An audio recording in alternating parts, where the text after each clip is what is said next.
friends, welcome back to channel SciTech Guru. In this video, I'm going to do the Geekbenchmark 5 test on the Realme GT Neo 2 device. So this is my day one of using the Realme GT Neo 2 and I did not install any kind of applications at this moment apart from a few benchmark applications, nothing much major applications.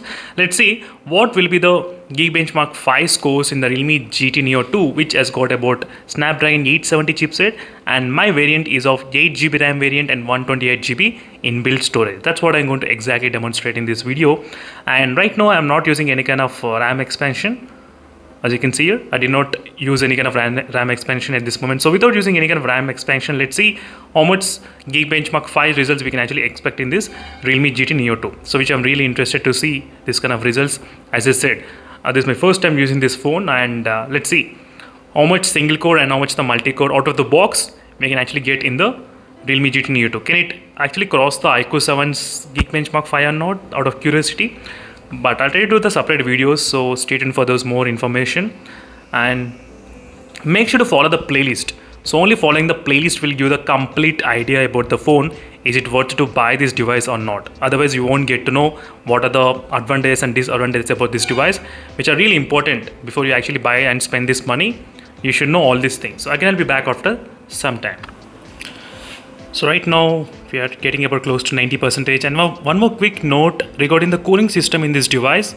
I'm not sure whether that kind of effective in terms of the cooling the Realme GT Neo 2. When I'm trying to do a couple of benchmarks, I did encounter this kind of thing. So I need to do the multiple testings just before coming into the conclusion whether the cooling system is actually working or not in this device. So make sure to stay tuned for those videos, friends, in case if you're interested and if you want to know more details. I'll definitely do my best to post the video. And finally, we got the benchmark results, Geekbenchmark 5 results, which is about 1000 in the single core, 1018, and the multi-core we got about 2976. So this is without using any kind of GT mode. There should be some kind of GT mode, as you can see. I'm not using GT mode, so maybe if you use the GT mode, the results might be different. But this is the normal situation which I thought of making a test here. As you can, these are the results which we got in the Realme GT Neo 2 device. We got in the Geekbenchmark 5. When you compare with the Snapdragon 870, it's quite less in terms of the multi-core. But let's see if you use the GT mode whether it can actually increase or not. But I'll try to make another video. Stay tuned for those videos because few of the users, they want with and without GT mode. That's the reason. And these are initial impressions only, friends. And thank you for watching. Stay tuned for more updates. Meanwhile, signing off. Bye.